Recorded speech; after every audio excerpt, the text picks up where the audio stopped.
जय हिंद साथियों, आप सभी का स्वागत करता हूं आप सभी के अपने चैनल टारगेट सिलेक्शन में। साथियों, आज है 1 जुलाई और 1 जुलाई की एसएससी सीएचएसएल की पहली शिफ्ट साथियों कंप्लीट हो चुकी है। तो जितने साथियों सामान्य ज्ञान के जीके जीएस के क्वेश्चंस मुझे मिल पाए उन सभी को साथियों देख लीजिए और देखिए साथियों ये क्वेश्चंस आज की शिफ्ट में आपसे पूछे गए। तो कुल मिला के साथियों जो आज की शिफ्ट में क्वेश्चन पूछे गए उससे संबंधित कुछ क्वेश्चन भी मैं आपके लिए लेकर आया हूं, वो भी आप लोग साथियों तैयार कीजिएगा।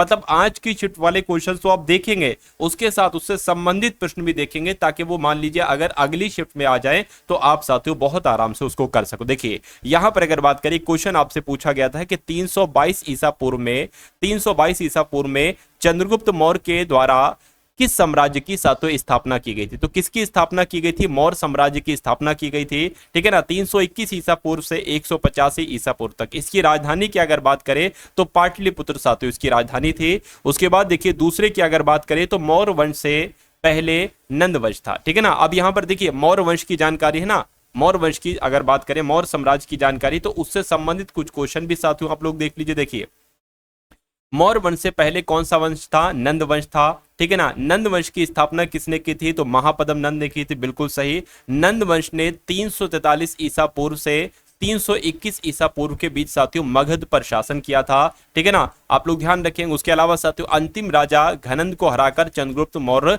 शासक बना था। उसके बाद देखिए क्वेश्चन पूछा गया था आपसे कि इनमें से किस नृत्यांगना को सबसे कम उम्र में पद्म भूषण पुरस्कार से साथियों सम्मानित किया गया था?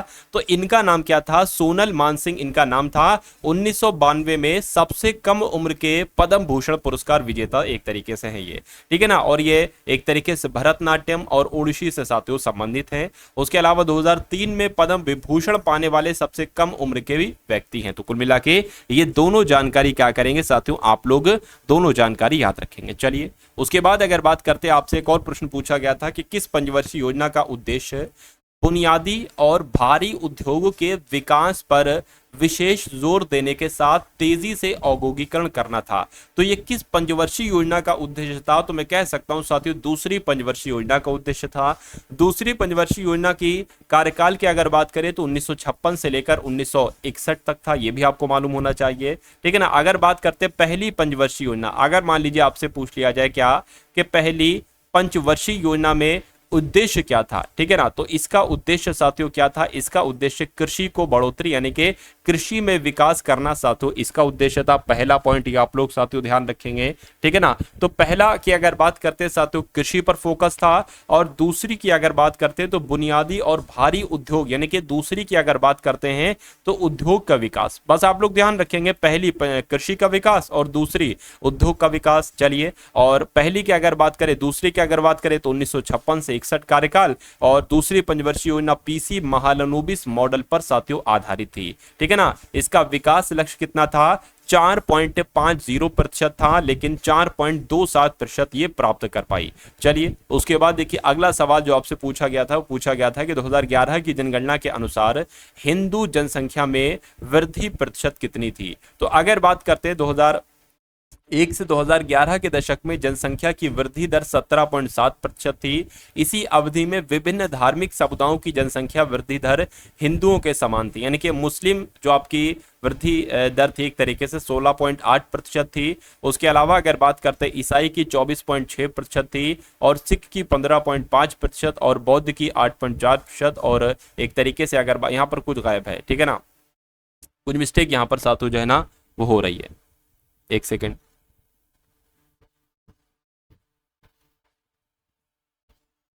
हाँ ठीक है ना। चलिए कोई दिक्कत नहीं है। मुस्लिम की भाई इतनी मैंने आपको बताई, एक सेकेंड ये देख लीजिए इसको।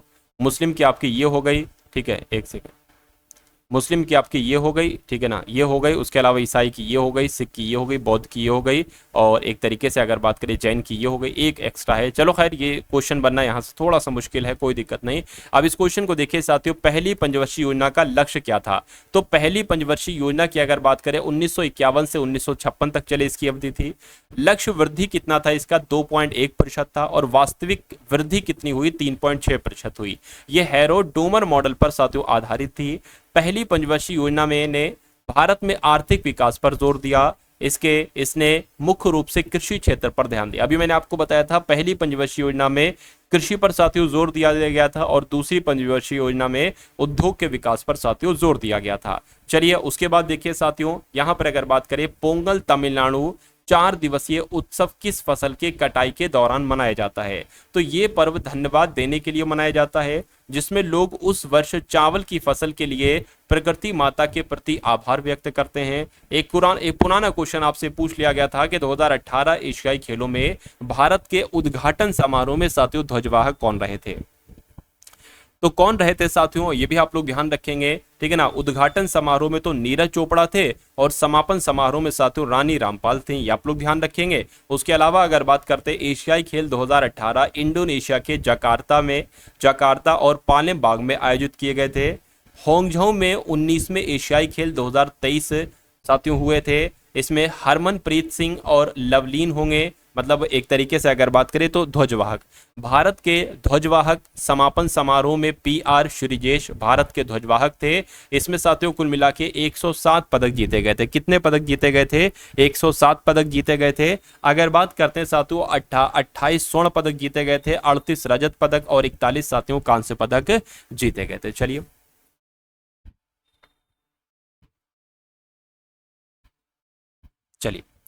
मौलिक अधिकार आत्म दोषारोपण के संबंध में कौन सा अधिकार देता है? तो साथियों यहां पर अगर बात करें कौन सा अधिकार देता है, इसको देख लीजिए एक बार कि अनुच्छेद 20 की अगर बात करते हैं तो अपराधों के लिए दोष सिद्धि के संबंध में संरक्षण प्रदान करता है, ठीक है ना। अब ये साथियों 2 बार यहां पर हो गया मेरे ख्याल से, चलिए कोई दिक्कत नहीं है।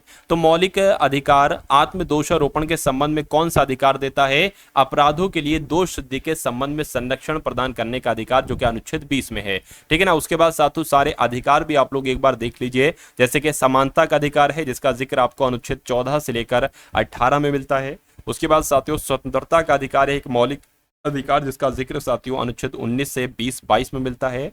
एक है साथियों शोषण के विरुद्ध अधिकार, जिसका आपको वर्ण साथियों अनुच्छेद 23-24 में मिलता है, ठीक है ना। उसके अलावा अगर बात करते हैं यहाँ पर धर्म की स्वतंत्रता का अधिकार है, जिसका जिक्र साथियों अनुच्छेद 25 से 28 में मिलता है।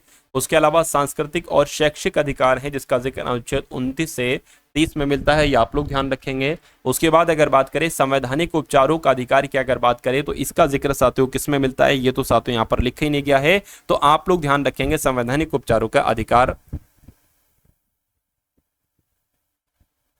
तो अनुच्छेद 32 हो जाएगा। यानी कि अगर बात करते हैं इसका जिक्र साथियों कौन सा अनुच्छेद में है, तो अनुच्छेद 32 में है। ये बात आपको मालूम होना चाहिए भाई, बहुत बढ़िया, वेरी गुड क्लास। चलिए अब उसके बाद देखिए अगला यहाँ पर अगर बात करते हैं कि जनगणना में लिंग अनुपात किस प्रकार से निकाला जाता है, तो प्रति 1000 पुरुषों पर महिलाओं की संख्या कितनी है? तो अगर बात करते हैं 1000 पुरुषों पर जो महिलाओं की संख्या रही थी जनगणना के अकॉर्डिंग 2011 की 943 रही थी, ठीक है ना। तो इस प्रकार से निकाला जाता है। चलिए उसके बाद अगर बात करते हैं 1771 में कौन सा बैंक स्थापित हुआ था साथियों? तो 1771 में कौन सा बैंक स्थापित हुआ था? आप लोग ध्यान रखेंगे बैंक ऑफ हिंदुस्तान स्थापित हुआ था। उसके अलावा निर्वाचन आयोग कैसा निकाय है? तो साथियों कैसा निकाय है? यह संवैधानिक निकाय है, ये आप लोग ध्यान रखेंगे, ठीक है ना, ठीक है ना। चलिए उसके बाद अगर बात करते हैं who is the new deputy NSA of India, तो पंकज कुमार सिंह साथियों नए डिप्टी NSA साथियों बने हैं, भारतीय NSA एक तरीके से।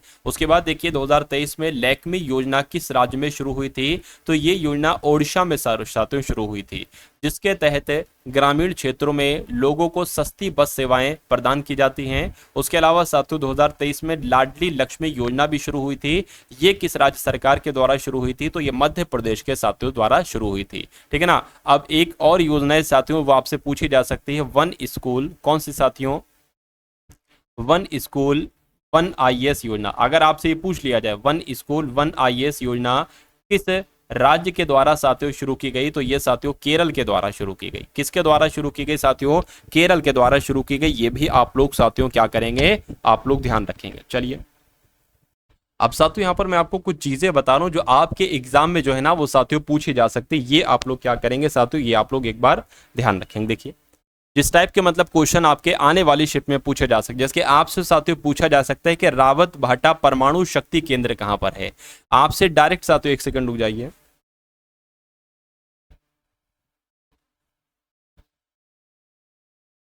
हाँ तो आपसे पूछा जा सकता है कि रावत भाटा, कौन सा रावत भाटा परमाणु शक्ति केंद्र कहाँ पर है? तो ये कहाँ पर है साथियों? ये राजस्थान में है। परमाणु शक्ति केंद्र कहाँ पर स्थित है? तो ये कहाँ पर है साथियों? ये तो राजस्थान में है। ये बात आप लोग ध्यान रखेंगे। उसके अलावा साथियों और क्या आपसे पूछा जा सकता है? और आपसे साथियों पूछा जा सकता है, एक तो ये ध्यान रखेंगे। उसके अलावा आप लोग ध्यान रखेंगे नरौरा परमाणु केंद्र कहाँ पर है। तो अगर बात करते हैं साथियों क्या कि नरौरा परमाणु केंद्र कहाँ पर है, तो यूपी में है। बिल्कुल सही साथियों। कहाँ पर है? ये साथियों यूपी में है। ये बात आप लोग ध्यान रखेंगे, डायरेक्ट आपसे साथियों एग्जाम में पूछा जा सकता है। उसके बाद देखिए साथियों और क्या आपसे पूछा जा सकता है कि काकरापार परमाणु केंद्र कहाँ पर है। बहुत इंपॉर्टेंट चीज है। काकरापार परमाणु केंद्र कहाँ पर है? तो ये अगर आपसे पूछा जाए तो साथियों गुजरात आपको बताना है। कहाँ पर है साथियों? ये गुजरात में है। ये आप लोग ध्यान रखेंगे। चलिए उसके अलावा अगर साथियों मैं आपको कुछ अति महत्वपूर्ण चीजें बताऊं तो आप लोग साथियों ध्यान रखेंगे। दो चीजें आप लोग ध्यान रखेंगे, ठीक है ना। एक सेकेंड। अगर आपसे पूछ लिया जाए साथियों कि आरबीआई का राष्ट्रीयकरण कब किया गया था, तो इसका राष्ट्रीयकरण साथियों कब किया गया था? इसका राष्ट्रीयकरण कब किया गया था, ये अगर सवाल आपसे पूछ लिया जाए तो 1949 में तो साथियों इसका राष्ट्रीयकरण किया गया था। लेकिन अगर इसकी स्थापना की अगर आपसे पूछा जाए कि इसकी स्थापना कब हुई थी, तो 1935 में साथियों इसकी स्थापना हुई थी, ठीक है ना। इसकी स्थापना 1935 में हुई थी। चलिए उसके बाद साथियों यहाँ पर अगर बात करते हैं कि नीति आयोग की स्थापना कब हुई थी, आपसे पूछ ली जाए नीति आयोग की स्थापना साथियों कब हुई थी? नीति आयोग की स्थापना कब हुई थी? तो 1 जनवरी, ठीक है ना, 1 जनवरी 2015 को साथियों क्या हुई थी? नीति आयोग की स्थापना हुई थी। ये बात आप लोग ध्यान रखेंगे। चलिए और कुछ चीजें साथियों मैं आपको बता देता हूं, जिसके कुछ अनुच्छेद के बारे में मैं आपको बता देता हूं, क्योंकि अनुच्छेद भी साथियों आपसे जो है ना वो पूछे जाते हैं। चलिए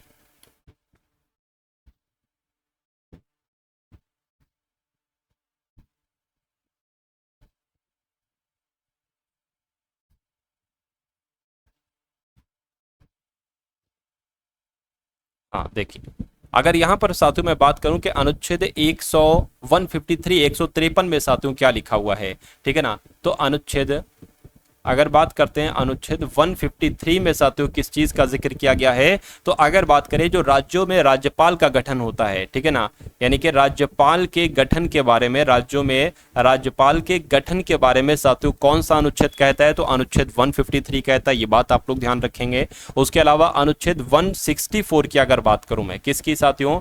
अनुच्छेद 164 की बात करूं तो इसमें किस बात का जिक्र है? इसमें जिक्र है साथियों राज्यपाल मुख्यमंत्री को नियुक्त करता है। यानी कि जब हम बात करते हैं साथियों राज्यपाल की, तो राज्यपाल की नियुक्ति कौन करते हैं? राज्यपाल की नियुक्ति एक तरीके से साथियों कौन करते हैं? तो आप लोग ध्यान रखेंगे मुख्यमंत्री करते हैं, ठीक है ना, मुख्यमंत्री करते हैं। ये पॉइंट आप लोग ध्यान रखेंगे साथियों। चलिए और कुछ चीजें हम लोग यहाँ पर देख लेते हैं, जैसे कि अगर बात करते हैं यहाँ पर अनुच्छेद 75 के 1 में क्या है, क्या अनुच्छेद 75 के 1 में क्या है? तो ये बहुत इंपॉर्टेंट चीज है साथियों। देखिए जो प्रधानमंत्री को नियुक्त किया जाता है किसके द्वारा किया जाता है, इस बात का जिक्र इसमें है। प्रधानमंत्री की जो नियुक्ति होती है ये किसके द्वारा होती है? प्रधानमंत्री की जो नियुक्ति होती है वो साथियों राष्ट्रपति के द्वारा होती है। ये बात साथियों इसमें वर्णित है। तो कुल मिला के ये चीजें भी आप लोग ध्यान रखेंगे। चैनल पर अगर नए हैं तो चैनल को सब्सक्राइब करके बेल आइकन पर क्लिक कीजिएगा। मिलते हैं हम सभी लोग आने वाली वीडियो में। जय हिंद साथियों।